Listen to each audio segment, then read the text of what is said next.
এই 2024 সালের লাস্টে এসে অথবা 2025 সালের কাছাকাছি এসে অনেক কিন্তু আইফোন 16 প্রো ম্যাক্স যেটা আছে সেটা নেওয়ার জন্য কিন্তু হুড়মুড় খেয়ে পড়ছে, কিন্তু আমার মতো যারা আছে তারা কিন্তু এই 16 প্রো ম্যাক্স এফোর্ড করতে পারবে না।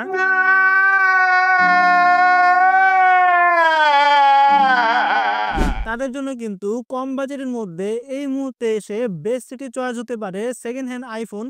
আমার হাতে রয়েছে হলো আইফোন 11 প্রো ম্যাক্স, যেটা এই মুহূর্তে এসে অনেকের জন্য বেস্ট সিটি চয়েস হতে পারে। তা আজকের এই ভিডিওতে মূলত এই 11 প্রো ম্যাক্স নিয়ে বিস্তারিত আলোচনা করব। এই 2024 সালের লাস্টে এসে 25 সালের কাছাকাছি এসে আপনার জন্য এই ডিভাইসটি কেমন হবে, কেনাটা ঠিক হবে এই 2024 সালের লাস্টে এসে নাকি না কেনাটাই বেটার হবে, আজকে এই ভিডিওতে মূলত ডিটেলস আলোচনা করব। আসসালামু আলাইকুম, আমি আছি Yasin Ahmed and you watching now Tech by 390. Let's begin, start the video.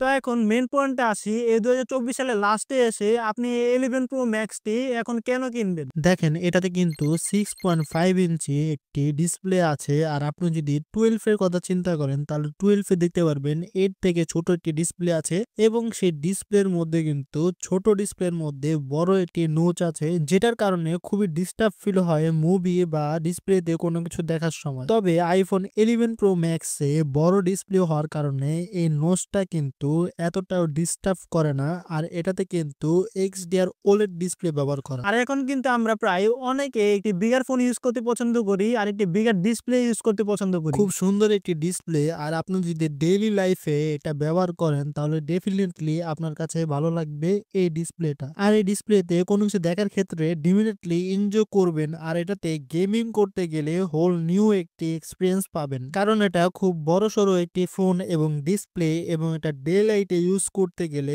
তেমন একটা কিন্তু প্যারা হয় না। এবং এটা উপরে যে নোচটা আছে সেই নোচের মধ্যে কিন্তু একটি ফেস আইডি সেন্সর রয়েছে, যেটা খুবই রিলায়েবল। আর আইফোনের ফেস আইডি নিয়ে কিন্তু আমি বারবার সবসময় একটি কথা বলে থাকি, সেটা খুবই ফাস্ট হয় এবং খুব সিকিউরও হয়। এক কথায় আইফোন বা স্মার্টফোনে একদম সিমলেস সিকিউরিটি এবং ভালো একটি এক্সপিরিয়েন্স যদি কোনো কিছু দিতে পারে তাহলে কিন্তু এই ফেস আইডি সেন্সরটাই। আর সেই সেন্সরের পাশেই কিন্তু 12 মেগাপিক্সেলের একটি সেলফি ক্যামেরা সেন্সর পেয়ে যাবেন। এই সেম সেন্সরটা কিন্তু আপনি 12 এ পাচ্ছেন এবং 13 এ পাচ্ছেন, এবং এটার পিকচার কোয়ালিটি কিরকম এটা নিয়ে ডেফিনেটলি আমি ইন ডিটেলস বিস্তারিত আলোচনা করব। তারপর একটু যদি ব্যাক সাইডে দেখাই তাহলে একটি ম্যাট ফিনিশিং এর গ্লাস দেখতে পারবেন, আর উপরে যদি দেখেন তাহলে কিন্তু একটি ক্যামেরা বাম্প দেখতে পারবেন, সেটাও কিন্তু গ্লাসই দেখা যাচ্ছে। দেখলে মনে হয় ক্যামেরা বাম্পটি ভিতরে ঢুকানো, অ্যাকচুয়ালি এটা উপরে। এখানে কিন্তু 3টি ক্যামেরা সেন্সর ব্যবহার করা হয়েছে। এই সেম সেন্সর স্টাইল কিন্তু আমরা 16 পর্যন্ত পেয়ে যাচ্ছি, শুধু সময়ের সাথে সাথে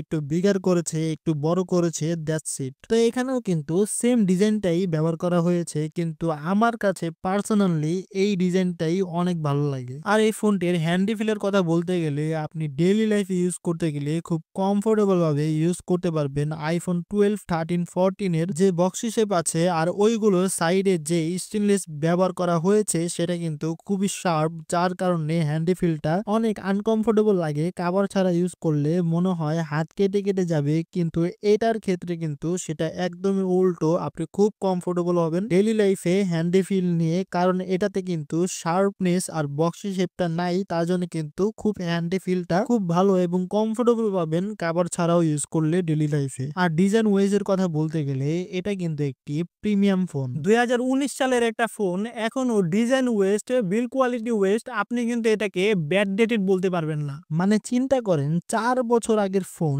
এখনো একদম আপ টু ডেট মনে হয়, আর এক্ষেত্রে কিন্তু এটা আনবিলিভেবল। বাই দ্য ওয়ে, এই ফোনটাকে আমি একটু সাইড বাই সাইড দেখাই। ডান সাইডে দেখতে পারবেন পাওয়ার বাটন, আর একটু নিচে ফলো করলে দেখতে পারবেন একটি সিম স্লট, আর এই সিম স্লটে কিন্তু টোটাল 2টি সিম ইউজ করতে পারবেন ই সিম সহ। এবং বাম সাইডে মিউট সুইচ, এবং তার নিচে ভলিউম আপ ডাউন বাটন, এবং নিচে একটু বটন ফলো করে দেখতে পারবেন লাইটনিং পোর্ট, যেটা ফাস্ট চার্জিং সাপোর্ট করে। তবে 2024 সালের লাস্টে এসে আমার কাছে কিন্তু এতটাও ফাস্ট মনে হয় না, কারণ 15 প্রোতে কিন্তু অলরেডি টাইপ সি চলে এসেছে, যেটা এতে কিন্তু মোর দেন বেটার ফাস্ট চার্জিং সাপোর্ট করে। 24 সালের লাস্টে এসে একটু স্লো মনে হবে, কিন্তু সেকেন্ড হ্যান্ড ফোন হিসেবে এতটুকু তো স্যাক্রিফাইস করতেই হবে। তার মানে এই না যে চার্জিং একদম স্লো হবে, মোটামুটি চার্জ নেয় আর কি। এবং এটাতে কিন্তু স্টুডিও স্পিকার আছে। ভাই, আইফোনের স্পিকার কোয়ালিটি আমি আজও পর্যন্ত ইউজ ইউজ করতে গিয়ে কোনো ফোনেই কিন্তু খারাপ পায়নি। বিগার ফোন হওয়ার কারণে স্পিকারটাও কিন্তু তারা বিগার ব্যবহার করতে পেরেছে, যে কারণে সাউন্ড কোয়ালিটিটা নেক্সট লেভেলের লাগে। এক কথায় এই সেকশনে কিন্তু আমি কোনো ধরনের প্যারা দেখিনি এবং ডিজাইন ওয়েস্ট আমার কাছে কিন্তু এই ফোনটি বেস্ট লেগেছে। যদিও এটাতে 5G নেটওয়ার্ক সাপোর্ট করে না, তবে 5G নেটওয়ার্ক সার্ভিস আমাদের এই দেশে কবে আসবে সেটা কিন্তু নিশ্চিত না। তাই আমার কাছে মনে হয় শুধুমাত্র 5Gর জন্য এখন এই মুহূর্তে এই ফোনটিকে না নেওয়ার কোনো মানে হয় না। আর এই 5G নিয়েও কিন্তু কোনো প্যারা খাওয়ার কোনো কিছু আমি দেখছি না। তো এখন আসি এটা পারফরম্যান্স সেকশন নিয়ে। এটাতে অ্যাপেলের A13 বায়োনিক একটি প্রসেসর ব্যবহার করা হয়েছে। আর এই প্রসেসরটা নিয়ে আমার মনে হয় না আর বলার কিছু আছে। খুবই ভালো একটি প্রসেসর। আর অ্যাপেলে যে প্রসেসরই ব্যবহার করা হোক না কেন, আমার মনে হয় না কোনো মডেলে কোনো ধরনের ল্যাগিং বা স্লো ভাব থাকে। সেই 2014 সালের iPhone 6 এখনো কিন্তু প্রিয়ন মার্কেটে পাওয়া যাচ্ছে। আর এটা কিন্তু এখনো পারফরম্যান্স ওয়াইজ খুব ফাস্ট এবং খুব স্মুথ। এখন অনেকে বলতে পারেন, ভাই এটাতে তো 120 হার্টজ রিফ্রেশ রেট নাই। এখন তো এই 2024 সালে এসে অ্যান্ড্রয়েড ফোনে 120 হার্টজ রিফ্রেশ রেট পাওয়া যায়। ভাই আইফোনের পারফরম্যান্সের সাথে কিন্তু অ্যান্ড্রয়েডকে কোনোভাবেই আপনি মিলাতে পারবেন না। আইফোনের যে 60 হার্টজ, অ্যান্ড্রয়েডের 120 হার্টজ যেটা আছে সেটাও কিন্তু ওই 60 হার্টজ থেকে অনেক স্লো এবং ল্যাগি ভাব মনে হয়। তাই আমি আইফোনের পারফরম্যান্সের সাথে অ্যান্ড্রয়েডকে কোনোভাবেই মিলাই না। অ্যান্ড্রয়েডের 120 হার্টজ থেকে এই আইফোনের 60 হার্টজ কিন্তু মোর দেন বেটার ফাস্ট কাজ করে। ওই হিসেব করলে পারফরম্যান্সের দিক দিয়ে কিন্তু আপনি কোনো ধরনের প্যারা খাবেন না এই ফোনটি নিয়ে। আর এটাতে কিন্তু 4GB র্যাম রয়েছে, যেটা iOS এর জন্য যথেষ্ট।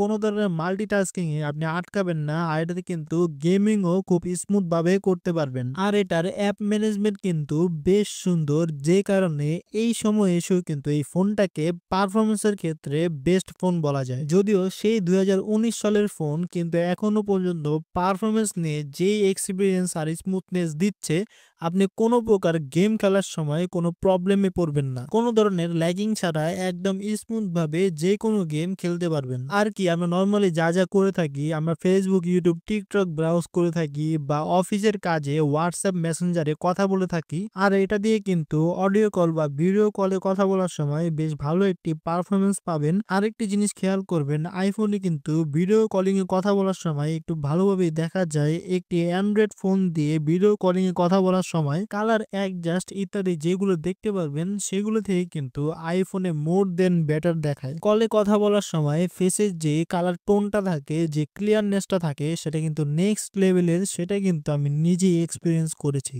সো এক কথায় পারফরমেন্স ওয়াইজ আপনি এই ফোনটাকে বেস্ট বলতে পারেন এবং আগামী 2-3 বছর একদম নিশ্চিন্তে ব্যবহার করতে পারেন। এখন একটু ক্যামেরা সেকশনে আসি। পিছনে টোটাল 3টে ক্যামেরা ইউজ করা হয়েছে। একটি হলো মেন সেন্সর, আরেকটি হলো আলট্রা ওয়াইড, আরেকটি হলো টেলিফোটো লেন্স। আর এখন কিন্তু এই 3টা ক্যামেরাই দরকার বেস্ট একটি ফটোগ্রাফি করার জন্য। তো 40 থেকে 45 হাজার টাকায় এরকম কোনো ফোন কিন্তু আপনি আইফোনের মধ্যে পাচ্ছেন না, যেটাতে কমপ্লিট একটি ক্যামেরা সেটআপ আছে। আর এটাকে যদি আপনি 12 প্রো ম্যাক্স এর সাথে তুলনা করেন, তাহলে পিকচার কোয়ালিটিতে 19-20 তফাৎ থাকলেও প্রোট্রেডে একদম সেম টু সেম। এটাতে যে টেলিফোটো লেন্স এবং আলট্রা ওয়াইড আছে, সেটা দিয়ে যদি আপনি প্রপার লাইটিং এ আলোতে ভিভিড মোডে ছবি তোলেন, তাহলে একেবারে সোশ্যাল মিডিয়া আপলোড ছবি ওঠে। আর যদি লো লাইটের কথা বলি, তাহলে কিন্তু একটু স্যাক্রিফাইস করতে হবে, কারণ এটার যে আলট্রা ওয়াইড আছে সেটা দিয়ে কিন্তু আপনি লো লাইটে এত ভালো ছবি তুলতে পারবেন না। তবে টেলিফোটো লেন্স এবং মেন সেন্সর দিয়ে কিন্তু আপনি নাইট মোডে একদম বেস্ট ফটোগ্রাফি করতে পারবেন। তবে আইফোনে কিন্তু একটি প্রবলেম আছে ভাই, আপনি কিন্তু চাইলে নাইট মোডটি অন করতে পারবেন না, সেটা অটোমেটিক অন অফ হয়। সেটা একটু আনকমফোর্টেবল। তবে যখন আপনার প্রয়োজন তখন যদি অন হয়ে যায়, তাহলে কিন্তু এটা দিয়ে মারাত্মক ছবি ওঠে। আর এই 3টা সেন্সর 12 মেগাপিক্সেল হওয়া সত্ত্বেও বেশ শার্প ইমেজ ক্যাপচার করতে পারে। আর যদি প্রপার লাইটিং পায়, তাহলে কিন্তু আপনি নেক্সট লেভেলের ফটোগ্রাফি করতে পারবেন। ডেফিনেটলি এটা ফটোগ্রাফি নিয়ে কিন্তু আপনি স্যাটিসফাই থাকবেন। আর যদি আপনি চান নাইট মোডে ভালো ফটোগ্রাফি এক্সপিরিয়েন্স করতে, তাহলে কিন্তু আপনাকে 12 প্রো বা 13 প্রো চুজ করতে হবে। বাট আমার কাছে মনে হয় এত টাকা দিয়ে পুরাতন ফোন হিসেবে ওইটা নেওয়া একদমই উচিত হবে না। 40 থেকে 45 হাজার টাকায় স্ট্রিট থেকেও কিন্তু আপনি মোটামুটি ভালোই নাইট মোডে ফটোগ্রাফি করতে পারবেন। আর এছাড়া সব ছবি কিন্তু বেশ ভালোভাবেই তুলতে পারবেন। এখনো পোর্ট্রেট ফটোগুলা কিন্তু নর্মাল বেস ফোনগুলো থেকে বেশ ডিফারেন্ট শেক করতে পারে। পোর্ট্রেট ফটোটা যে লেন্স দিয়ে ওঠে সেটা হলো টেলিফোটো লেন্স, আর টেলিফোটো লেন্স দিয়ে আপনি যে পোর্ট্রেট গুলা তুলবেন এত সুন্দর পোর্ট্রেট তোলা যায়। স্ক্রিনে যে পোর্ট্রেট গুলো দেখতে পাচ্ছেন সেগুলো কিন্তু খুব ভালোই। এটার পিকচার কোয়ালিটি এবং পোর্ট্রেট কোয়ালিটি নিয়ে কিন্তু আপনি একদম 100% স্যাটিসফাই থাকবেন। একদম ফুল প্যাকেজ কিন্তু এই ফোনটি। তো এখন আসি সেলফি ক্যামেরায়। এই সেম সেন্সর কিন্তু আপনি 12-13 পেয়ে যাচ্ছেন, আর এই সেন্সরটা কিন্তু জোস একটি সেন্সর। পোর্ট্রেট বলেন নর্মাল সেলফি বলেন খুব ভালো একটি এক্সপিরিয়েন্স পাবেন এই পিকচার কোয়ালিটি নিয়ে। যদিও সেলফি ক্যামেরাটা 12 মেগাপিক্সেলের। 12 মেগাপিক্সেল কেন বলছি, এখনকার অ্যান্ড্রয়েড ফোনে কিন্তু 45-50 মেগাপিক্সেল পর্যন্ত আছে, কিন্তু ভাই এটার লেভেলে কিন্তু নেই। এখনো কিন্তু এই আইফোনে 12 মেগাপিক্সেল দিয়ে বেশ শার্প পিকচার কোয়ালিটি পাওয়া যায়। তো এখন আসি এটার ভিডিও কোয়ালিটি নিয়ে। ভিডিওতে কিন্তু সব ক্যামেরা দিয়ে আপনি 4K তে শুট করতে পারবেন, আর আইফোনের ভিডিও কোয়ালিটি কিন্তু ভাই সব সময় ভালো হয়। ডেফিনেটলি এটা দিয়েও কিন্তু আপনি ভালো একটি ভিডিও কোয়ালিটি পাবেন, সেটা সাউন্ড কোয়ালিটির দিক দিয়ে হোক, স্টেবিলিটির দিক দিয়ে হোক, এবং লেন্স শিফটিং এর জন্য কিন্তু আইফোন যে স্মুথ এক্সপিরিয়েন্স পাওয়া যায় কোনো ফোনেই কিন্তু ভাই এর মতো লেন্স শিফটিং এ এত ভালো ফিল পাওয়া যায় না। আর এটা সেলফি ক্যামেরা যেটা আছে সেটা দিয়েও কিন্তু আপনি 4K তে শুট করতে পারবেন। আমি সেলফি ক্যামেরা এবং ব্যাক ক্যামেরার দুইটা ভিডিও কোয়ালিটি দেখাচ্ছি, আপনারা বুঝতে পারবেন। এখন আপনারা যে সাউন্ডটি শুনতে পাচ্ছেন, যে ভিডিওটা দেখতে পাচ্ছেন, সেটা হলো আইফোন 11 প্রো ম্যাক্স এর ভিডিও এবং সাউন্ড। সেটা আপনারা খুব ভালোভাবে বুঝতে পারছেন কিরকম সাউন্ড এবং কিরকম ভিডিও রেকর্ড হচ্ছে। আর এটা হলো যে ব্যাক ক্যামেরা আছে, সেই ব্যাক ক্যামেরার ভিডিও এবং সাউন্ড শুনতে পাচ্ছেন। নয়েজটাকে কিন্তু রিমুভ ভালোই করতে পারছে, আমাদের ডিটেক্ট করছে হলো আমাদের যে ভয়েসটা আছে সেটা। আর নয়েজটা কিন্তু এই যে দেখুন, আমি কিন্তু রাস্তার পাশে, কিন্তু আমার ভয়েসটা কিন্তু খুব ক্লিয়ারলি শোনা যাচ্ছে।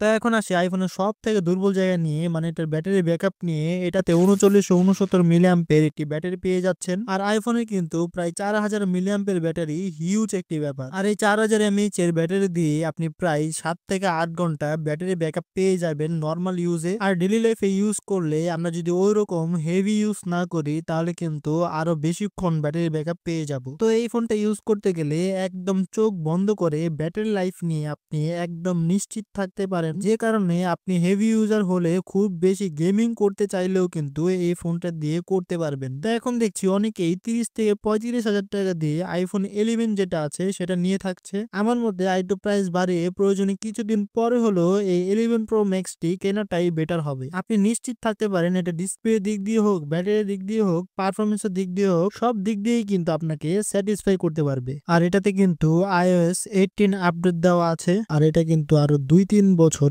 মেজর আপডেট পাবে, অর্থাৎ 2-3 বছর কিন্তু অনায়াসেই সফটওয়্যার আপডেট পেয়ে যাচ্ছেন। আর iOS 18 আপডেট দেওয়ার পর ভাই ফোনের লুকই কিন্তু চেঞ্জ হয়ে গিয়েছে, বেশ অনেকগুলো রেভলিউশনারি ফিচার এনেছে। iOS থেকে রেগুলেশনারি যদিও আমরা অ্যান্ড্রয়েডে অনেক আগের থেকেই ব্যবহার করে থাকছি, সেটা হচ্ছে অ্যাপগুলোকে যেখানে খুশি সেখানে কাস্টমাইজ করে মুভ করা যায়। এটা কিন্তু অ্যান্ড্রয়েডে আমরা অনেক আগে থেকেই করে থাকছি, তাই এতটাও কিন্তু নতুনত্ব নেই। আরেকটি ব্যাপার হলো আপনি কিন্তু চাইলে এই অ্যাপগুলিকে মন মতো কালার করতে পারেন, মন মতো ড্র্যাগ করতে পারেন, অর্থাৎ আপনার মন যে কালারটা চায় সেই কালারে আপনার যে ওয়ালপেপারটা আছে সেটাকে সাজাতে পারেন। 18 আপডেটের পর আমার কাছে এই জিনিসটাই ভালো লেগেছে, এই কালার চেঞ্জিং ব্যাপারটা নেক্সট লেভেলের। আর আপডেটের পর ফোনটা কিন্তু আরো স্মুথ হয়েছে। এবং আরেকটি হলো এখানে কিন্তু প্রাইভেট স্পেস নামে একটি জায়গা রয়েছে, অর্থাৎ সেখানে কিন্তু আপনার হিডেন যে অ্যাপগুলি রয়েছে সেগুলিকে আপনার ফেস আইডি দিয়ে লক করে রাখতে পারেন। ও আরেকটি কথা, এই ক্যামেরাটা দিয়ে কিন্তু আপনি কোনো ধরনের সিনেমেটিক ভিডিও বা ছবি তুলতে পারবেন না, ওটা 13 এর পর থেকেই কিন্তু শুরু হয়েছে, যেটা একটু কষ্টদায়ক ব্যাপার। 30 থেকে 35 হাজার টাকার অ্যান্ড্রয়েড ফোনও কিন্তু এখন সিনেমেটিক ক্যামেরা অ্যাড করা আছে। তো এখন আসি মূল বিষয়, এই ফোনটি কারা কিনবেন না। আপনি যদি স্পেসিফিক এই মডেলটাকে পছন্দ না করেন, আপনি চাচ্ছেন একটু আপডেট মডেল নিতে, তাহলে আপনি অবশ্যই এটাকে বাদ দিয়ে 12টা নিতে পারেন। কারণ ওটাতে যদি আপনি প্রোডের এক্সপিরিয়েন্সটা বাদ দেন, তাহলে কিন্তু আপনি এটা থেকে ভালো ফটোগ্রাফি এক্সপিরিয়েন্স করতে পারবেন ওই 12-এ। তবে ভাই আপনাকে কিন্তু প্রো পোর্ট্রেট এর কথা ভুলে যেতে হবে ওই 12 এ, কারণ এটার মধ্যে পোর্ট্রেট ওইটাতে তুলতে পারে না। আর আমার কাছে মনে হয় না এটাকে বাদ দেওয়ার বা এটাকে না কেনার অন্য কোনো কারণ আছে। তো এই ছিল iPhone 11 Pro Max এর টুকটাক খুঁটিনাটি এবং ছোট্ট একটি রিভিউ। এখন ডিসিশন আপনার ভাই। আপনি কম বাজেটের মধ্যে এই iPhone 11 Pro Max নিবেন নাকি একটু বাজেট বাড়িয়ে আপনি 12 Pro Max নিবেন বা 13 Pro Max নিবেন। ওইটা আপনার উপর এখন ডিপেন্ড করে। আপনার বাজেট যদি কম হয় তাহলে আপনি 11 Pro Max নিতে পারেন। আর যদি বাজেট একটু বাড়াতে পারেন তাহলে 13 Pro Max টা নিতে পারেন। কারণ ওটাতে আপনি কিন্তু সিনেমেটিক যে ভিডিওগ্রাফি বা ফটোগ্রাফি আছে সেটা কিন্তু পেয়ে যাচ্ছেন।